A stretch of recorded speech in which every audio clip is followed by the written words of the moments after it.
Hello, Gabby and Christian here with Rebel Outposts at Seton, La-Salle, our outreach for robotic and human space explorers as we experiment with extraterrestrial environments.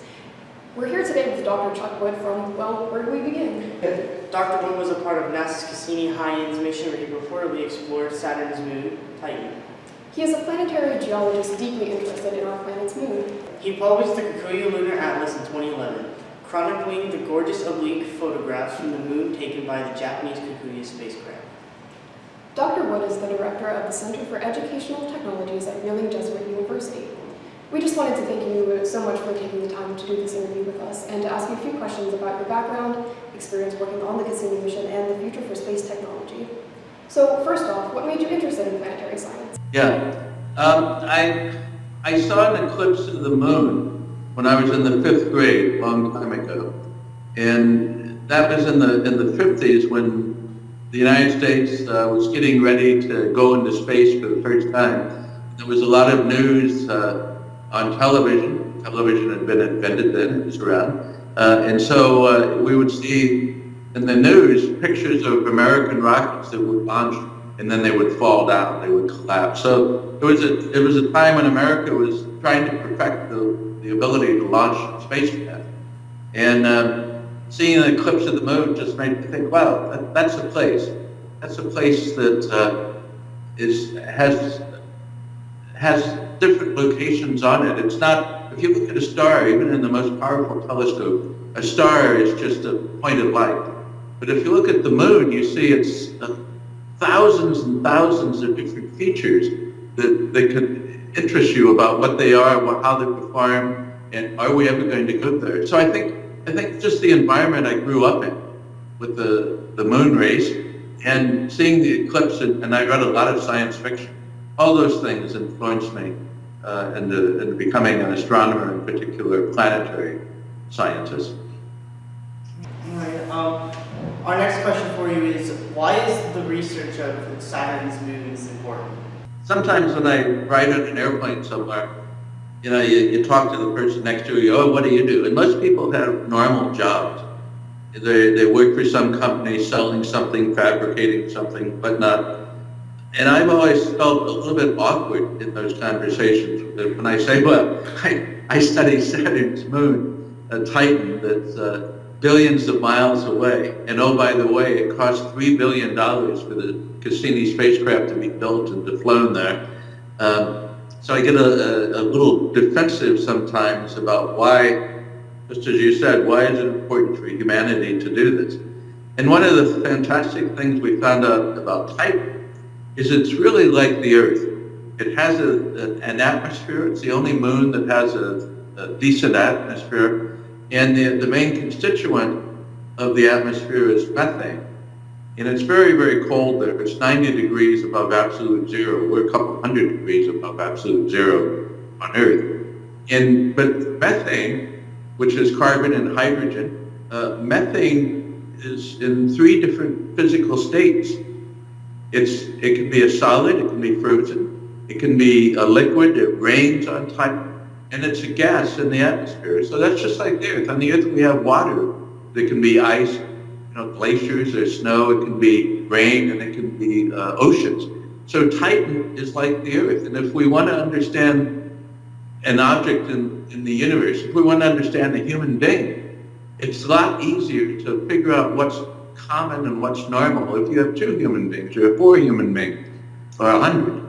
And the problem with trying to understand what makes Earth unique and how the Earth works is, of all the planets in our solar system and moons in our solar system, there aren't others that look like the Earth. Titan is the closest one. Titan has the same sort of atmosphere, solids and liquids. And so if there are 2 planets, 2 worlds in the solar system that have evolved this way, we can probably learn more from having 2 than 1. So we want to understand the Earth, the planet we live on. We want to understand how it works, how it was formed, what's going to happen to it in the future. And having now 2 places to study instead of just 1 makes it more likely that we derive correct theories. So can you tell us a little bit about how you got involved with the Cassini mission? NASA writes announcements and they send them out to scientists all over the U.S. saying, we're going to do this project, and we want scientists to propose to be part of the team. And so in 1989, now how old were you in 1989? Pretty young, right? Were you born? In fact, that's right. In 1989, NASA sent out an announcement saying, we're going to send a spacecraft to Saturn, and we want to solicit scientists to be part of the team. So I wrote a proposal, and I learned a year later that I was selected for it, and then 2 years after that, NASA finally got all the money from the federal government to build the spacecraft and to do it. So I've been on this team for 27 years now. It's just amazing. We've had some people on the team die of old age throughout this mission. Other people have just disappeared. We have no idea what's happened.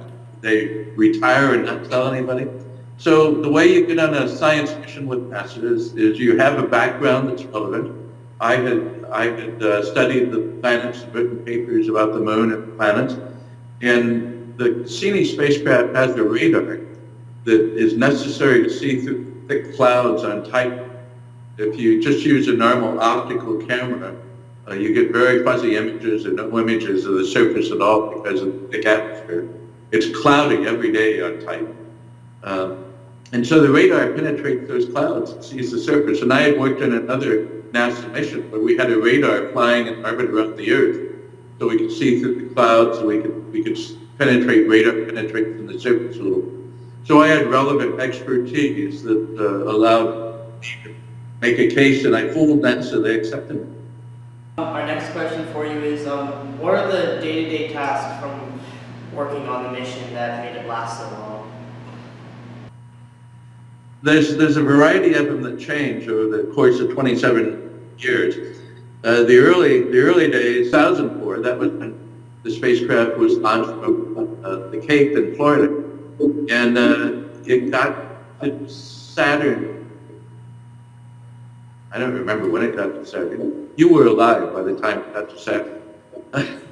And once we got in orbit, 97 was launched. Yeah, 89 is when I wrote the proposal. That's right, 89. Launched in 97 and got to Saturn in 2004. That's why people died of old age. The mission took so long. Once we got there, we got the first information back. The radar penetrated the clouds, showed it the surface of Saturn, and we were excited. You know, all this time we finally saw something that no human had ever seen before, and we tried to interpret it. What does that tell us about this moon Titan? What it was made of, and what geologic processes are active there? What else is happening? So we would get together whenever there was a flyby of Titan. At the beginning, we would all go out to the Jet Propulsion Lab in California to see the data as it came in. It's exciting. But pretty much since the second or third year, we just stay at our home, wherever our home institution is, and we look online, you know, just like we're using Skype to see each other. We looked online to see the data as it comes in and to talk to each other, each of the scientists talking about what they see, what do you think that means, what can we do with this data.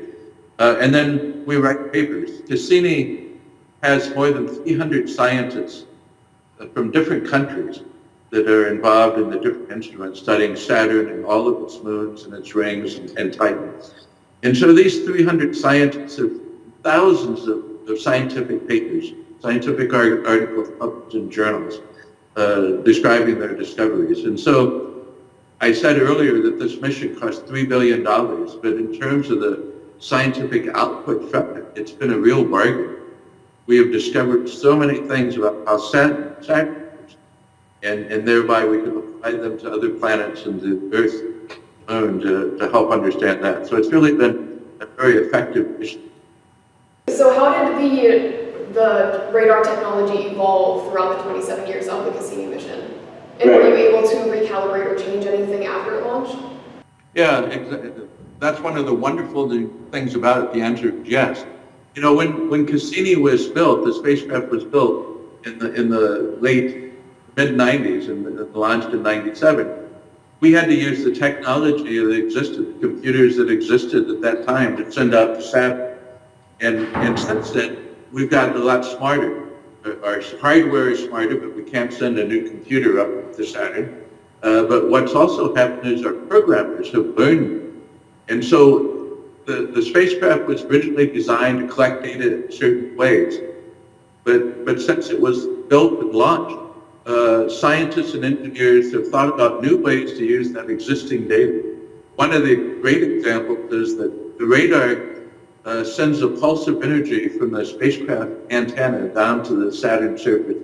It reflects back, and a lot of complex computer processing generates an image from it.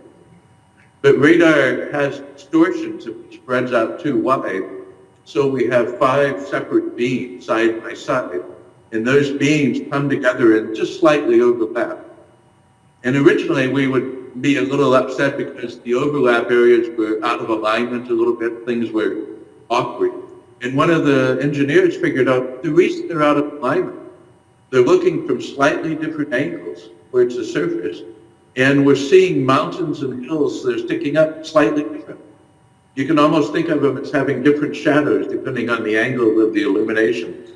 And so these engineers and scientists realized that if we matched these two beams together to eliminate the things that looked like mismatches, the amount that we had to shift them was directly related to how high the hills were and the mountains and how deep things were. So 2 or 3 years after the mission was already in orbit, we discovered how we can get topography, the elevations from that. That wasn't planned. That was not one of the things we knew we were going to be able to do. That was developed on the fly as we were out flying about. So that's a wonderful example. And there have been a number of things like that have happened with different instruments. The scientists and engineers get smarter how to use them. So what made Titan such a viable target to land a probe? Titan is bigger than the planet Mercury. Titan is a large world. You know, our moon is tiny. Our moon is I think in kilometers. It's about 3,500 kilometers, about 2,000 miles across.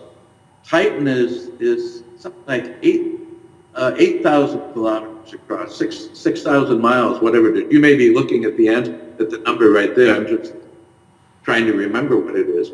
And so Titan is as big as a planet, but it's captured in an orbit, a moon's orbit, circling Saturn. So it's not a planet, it's a moon. And it turns out that it also has an atmosphere. The atmosphere was discovered in 1944. A scientist that I had worked for many years later used military technology that was used in World War II, developed in World War II to try to spy where Germans were using camouflage to disguise their weapons.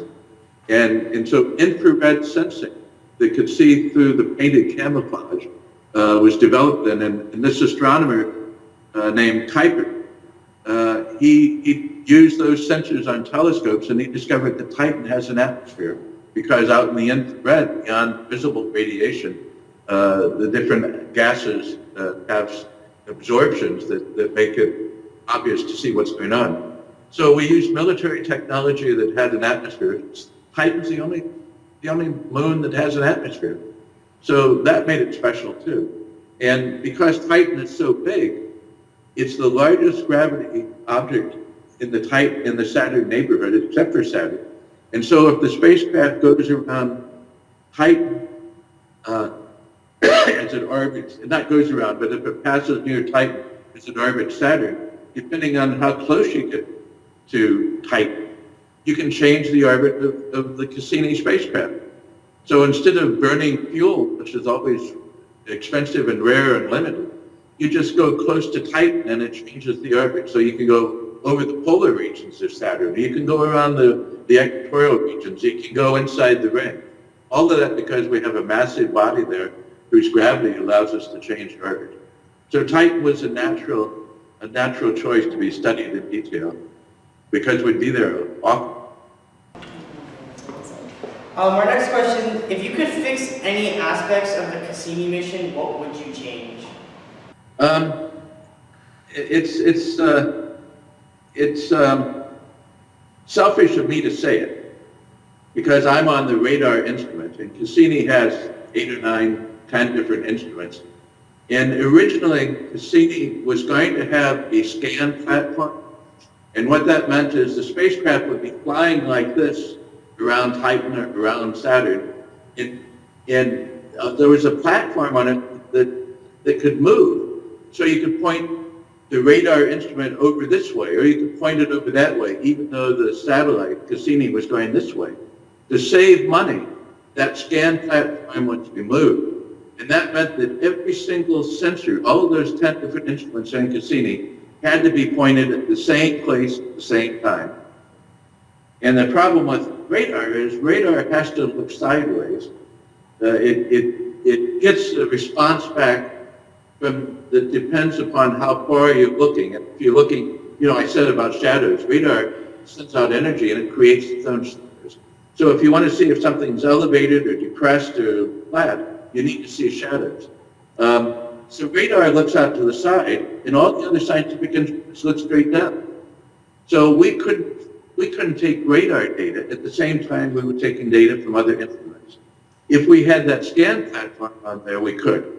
And so to save a couple $100 million, I don't know what it was, it's chicken feed compared to spending $50 billion. We took off the scan platform. That meant that all the instruments couldn't work all the time. So there was constant competition. For this particular flyby of Titan, are we going to use the cameras or the sensors that measure the gases in the atmosphere and the pressure and temperature, or we're going to use radar to see the surface? So there was constant negotiation amongst the teams. And if you happen to have a strong team leader who could, beat up on the other team leaders, you could get more time. We had a pretty good leader, but so did some of the other teams. So if we had a scan platform, it would be much more science. So what hopes do you have for the upcoming Dragonfly mission, and how much of your research has influenced it? Yeah. That's a wonderful mission that younger people on the team than me have proposed. So it was members of my team that I'm on the radar instrument team that proposed Dragonfly. And so all the different things we learned about Titan and flying missions like scan platforms and whatnot, they tried to incorporate on Dragonfly. And Dragonfly, as you know, is this wonderful drone that's going to be able to fly around and hover, land, make all sorts of measurements that we could not make with Cassini. So it's a wonderful, daring, very daring. Can we make a drone that will work billions of miles from here with very faint illumination from the sun, radio isotopes for the energy source? It's going to be a super mission. And the reason I said the younger people propose this is by the time it gets approved by NASA and built and flown, I'll be dead. So we need younger scientists like you guys to come along periodically to be the ones who get excited about these missions and what we can learn. So since the Falcon Heavy rocket launched on February 6th of this year, what do you think this kind of technology will have on the future of planetary exploration? When I started studying the planets, I was involved in mapping the moon in the 60s. We had very low quality sensors and tiny computers. The Apollo missions to the moon used computers that are just one fraction of the computing power that I have in my iPhone. And we did amazing things. But every time we increase the computing power, that's really almost the most important thing, because we can process more information faster. We get a lot more science return. So, if you're going to send the next spacecraft like Dragonfly to Titan, we'll use the best technology we have almost at that time, and we'll have much greater capabilities than we had when we built Cassini. I said almost at that time. If you use the latest brand new technology that hasn't been tested in space, you don't know, how's my iPhone going to work when it's in zero gravity or when it's high temperature or low temperature? And so you can't use the very latest technology. You have to use technology that's been tested. You don't want to go out to Saturn and have your iPhone die. So do you believe that, that space tourism is something that we will see in the next few decades? I hope so. In fact, when I was young, when I was your age, I thought I would live on the moon. We had a real failure of intention when we built Apollo. You know, Kennedy said we will go to the moon by the end of the decade. He said that in 1961. We were on the moon 8 years later, 69. And then, you know, the last person who was on the moon was 74, right? 73. It's been almost 50 years, 40-some years, since we had a human on the moon. 50 years after the first Europeans came to North and South America, there were hundreds of thousands of Europeans living in the New World. 50 years after Apollo, there's nobody on the moon. What we did is we said, all right, we've done that. We're not competing with the Russians anymore. We don't have to do it. Just ignore it. So you could have been born on the moon if we had continued a quick exploration policy. But because of politicians, because of the Vietnam War, because we were only going to the moon because we were competing with the Russians, we just stopped. It'll be seen as one of the disgraces of humanity that we stopped space exploration, I think. So yes, I hope that we will quickly have tourists in space. It's not going to be governments, because governments are too erratic and controlled by politicians. It's going to be private enterprise that does it like Elon Musk. So what effect do citizen science projects such as the Planet 4 website have on research? Oh, I think citizen science is really good for a couple of reasons. I've used it, for example, on the moon. I read books about the moon. I've studied the moon all my life. And yet every time we get a new spacecraft, we get new data, new information we can exploit. And there's the Lunar Reconnaissance Orbiter can see things on the moon that are just a half meter across, you know, things a little bit wider than my field of view here. We can see those things on the moon now. We can see the footprints of the astronauts walking on when they were on the moon. And so suddenly there's much more detail to be looked at, and there aren't enough scientists paid by NASA to look at it. So I noticed there was a type of volcanic feature on the moon that hadn't been seen before. And so for 11 years, I had a daily website, Lunar Photo of the Day, and I had over 1 million people a year come to it. And so I said, hey, how about you guys help me look for some of these volcanic eruption centers on the moon? And I had 8 or 9 people from 3 or 4 countries. And we spent a couple of months doing it. We discovered 50 of these things. We published a paper about it. And so that was citizen scientists, non-scientists, not paid by a space agency, who were making discoveries of things that were unknown. And so that's a useful thing. Citizen science is great. Those people who participated got a real feeling that they were involved in something important and new, which is true. You know, so often school was boring, right? Everybody in the school was boring when there's a third grade. And the reason is typically you're not doing anything important. You're not working on a project that is important to humanity. You're not working on a project where the answer is not known. So doing things like you're doing now, talking to me and doing projects where you might be observing through telescopes, that turns people on. It turned me on when I was a kid. And that's, I think, how we have to transform schools. We have to find ways to say, you got to do something that's important to you, it's important to humanity. All right, our last question is, what advice do you have for students interested in space technology? Become Chinese. It turns out that the United States has lost its way in space. As I said, you know, we were last on the moon 40 years, 45 years ago. China has sent 3 spacecraft to the moon. They have another one that's going this year. They're going to bring back samples of lunar rocks. And their goal is to colonize the moon. The United States has no long-term goal for the moon or any place else. So I would say, see if you can immigrate to China. If you don't want to do that, you need to get educated in some subject you yourself are really fascinated by. It might be atmospheres, might be geology, volcanology, that's what I study on Earth and on other planets. It might be physics, how do you determine what the physics of the inside of a moon or planet is? Find something that you are fascinated by and become one of the best people in the world. And by the time you finish a doctorate degree in some science subject, you know more about that than PhDs who are 50 or 60 years old. So as you go through school, and typically in high school, you learn things that you've known since Isaac 300 or 400 years ago. When you go to college, you learn things that have been known for 100 years. When you go to graduate school, you learn things that nobody knows.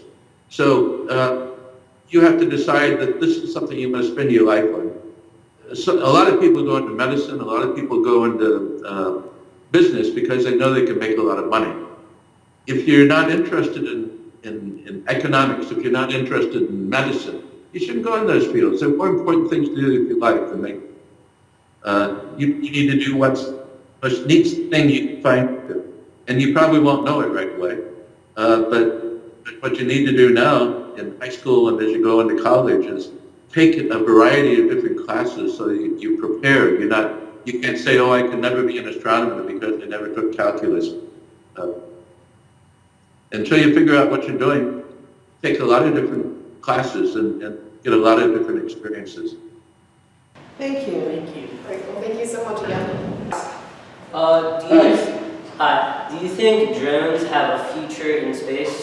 Well, one of the last questions that Gabriel asked, I think, was about Dragonfly. Dragonfly is a drone that's been proposed to fly in the atmosphere of Saturn's moon Titan. So there's a really daring, looking forward, innovative proposal, which NASA has selected for further study. We don't know if it'll actually end up flying to Saturn. But drones are wonderful. We already do something a little bit like that. We have CubeSats. Have you heard of them? What? Cube, C-U-B-E, sats. No, They're about this size. And typically to launch anything into orbit, costs hundreds of thousands of dollars, maybe millions of dollars. But NASA has a program where anybody can build a little satellite that's about 4 or 5 inches on a side, a little cube, and NASA will launch it in space either for free or for something that's just so cheap that your school could afford it. So schools are building satellites that are like drones, they're miniaturized, like drones, they're cheap, and like drones, each one can be separate and have its own capabilities. So yeah, I think drones are going to be used for more than shooting down terrorists in Afghanistan. I hope so. Thank you. Thank you. Thank you very much. That was fantastic. I personally really enjoyed it. I was off here on the side, and I learned a lot. So that's always something that I enjoy. All right. Well, my thought is, as I said, school is often boring. No offense to you or any other teacher. No, I understand. So anything we can do to turn kids on, I think is what we need to do. Right.